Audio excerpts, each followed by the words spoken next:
أعوذ بالله من الشيطان الرجيم بسم الله الرحمن الرحيم ولقد خلقنا الإنسان من سلالة من طين ثم جعلناه نطفة في قرار مكين خلقنا النطفة علقة فخلقنا العلقة مضغة عظاما فكسرنا العظام لحما ثم أنشأناه خلقا آخر فتبارك الله أحسن الخالقين. اور یقیناً ہم نے انسان کو مٹی کے جوہر سے پیدا کیا، پھر ہم نے اسے نطفہ بنایا، پھر ایک جگہ یعنی ماں کی رحم میں رکھا، پھر ہم نے نطفہ کا خون کا ایک لوتھڑا بنایا، پھر لوتھڑے کو گوشت کی بوٹی بنایا، پھر ہم نے لوتھڑے کو ہڈیاں بنا دی، پھر ہڈیوں کو ہم نے گوشت چڑھایا، پھر ایک نئی صورت ہم نے بنا دی. برکت والا ہے وہ اللہ جو بہترین پیدا کرنے والا ہے.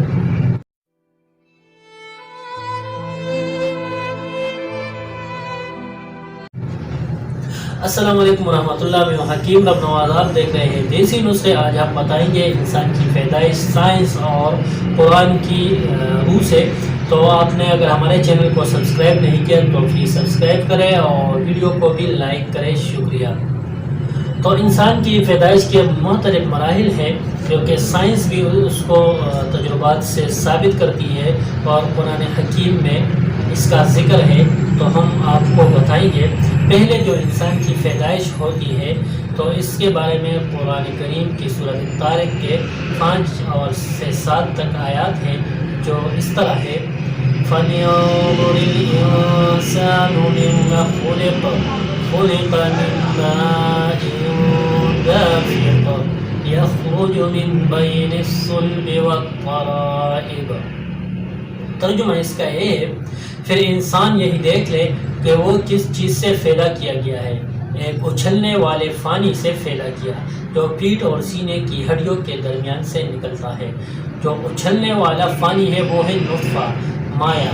اس کی معمولی مقدار قرآن کریم میں کم از کم 11واں مرتبہ بیان کیا گیا ہے، جس کا مطلب ہے بہت معمولی مقدار. اور سائنس اس کے بارے میں یہ کہتی ہے کہ قوم کو اوسطاً 30 لاکھ سپرم میں سے صرف ایک کی ضرورت ہوتی ہے اور وہ آپ کو. اللہ نے آپ کو چن لیا ہے. 30 لاکھ اوسطاً، اس سے زیادہ ملین میں ہوتے ہیں کہ ملین سپرم میں سے اللہ نے آپ کو چن لیا، وہ سپرم چن لیا جس سے آپ پیدا ہوئے ہو. آپ اتنے قیمتی ہو، آپ اتنے مضبوط تھے کہ آپ کے مقابلے میں لاکھ ہوتے، پر آپ نے جیت لیا. آپ نے پہلی دوڑ وہ جیت لی اور آپ کی زندگی شروع ہو گئی. تو زندگی جب شروع ہوتی ہے، اس سے پہلے آیات میں نے آپ کو سنائی تھی، پھر بھی وہ سن لیں اور ساتھ میں یہ دیکھ بھی لیں کہ کیسا دور تھا کہ آپ نے وہ جیت لیا اور اللہ نے آپ کی زندگی کی شروعات کی. اس کے بعد جو مرحلہ آتا ہے حس کا، تو حس کے بارے میں، سینس کے بارے میں قرآن کریم بھی اس کے بارے میں فرماتا ہے کہ رحم مادر میں سب سے پہلے سننے والا حس پیدا کیا گیا، پھر 24 ہفتوں بعد سننے کے قابل ہو گئی، 27ویں ہفتے دیکھنے کی حس پیدا ہوتی ہے. اس کے بارے میں قرآن کریم کہتا ہے وَجَعَلَ لَكُمُ السَّمْعَ وَالْأَبْصَارَ وَالْأَفْئِدَةَ قَلِيلًا مَا تَشْكُرُونَ. اور ہم نے بنایا آپ کے لیے سننے اور دیکھنے اور سمجھنے کی قابلیت بنا دی آپ کو. ہاں، اس سے رحم کی جو حفاظت ہوتی ہے اس کے بارے میں قرآن کریم کی آیات ہے. اس کا ترجمہ ہے اور تمہاری حفاظت 3 فردوں میں کرتا ہوں. سائنس کی روح سے وہ 3 فرد کون سے ہیں؟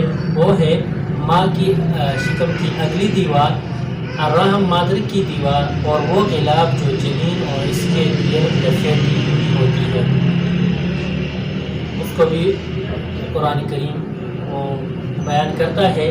پھر بات ہوتی ہے لڑکا یا لڑکی کے، تو اس پر انشاءاللہ ایک ویڈیو بھی بنائیں گے طبی اعتبار سے. قرآن کریم کہتا ہے اور بے شک ہم پیدا کرتے ہیں لڑکے یا لڑکیاں جو ہم چاہتے ہیں. تو قرآن کریم انسان کی پیدائش کے بارے میں یہی کہتا ہے، سائنس بھی یہی کہتے ہیں. آپ نے سنا، کیونکہ ہم پیدا ہوئے ہیں تو کم از کم ہم کو تو پتہ چلے کہ ہم کیسے پیدا ہوئے. اور لڑکی آپ کو تو پتہ ہے وہ ایکس وائی کروموسوم سے، اگر ایکس کروموسومز اوم سے مل جائے تو لڑکی پیدا ہوتی ہے، وائی مل جائے تو لڑکا پیدا ہوتا ہے. تو اس کے بارے میں ہم طبی اعتبار سے بھی ویڈیو بنائیں گے، پر وہ بھی اللہ جسے چاہتا ہے، کیونکہ اندر انسان کو پتہ نہیں چلتا کہ اس کے ساتھ ایکس کروموسومز مل جائیں گے یا وائی کروموسوم مل جائیں گے. پر اللہ جسے چاہتا ہے لڑکا دیتا ہے، جس چاہتے ہیں لڑکی دیتا ہے، جس چاہتے ہیں دونوں دیتے ہیں، اور جسے چاہتا ہے کوئی بھی نہیں دیتا. اس میں اللہ کی حکمت ہے. تو امید ہے آپ کو ویڈیو اچھی لگی ہو تو لائک کریں، چینل کو سبسکرائب کریں. ہمیں دیجیے اجازت، اپنا بہت سا خیال رکھیں. شکریہ.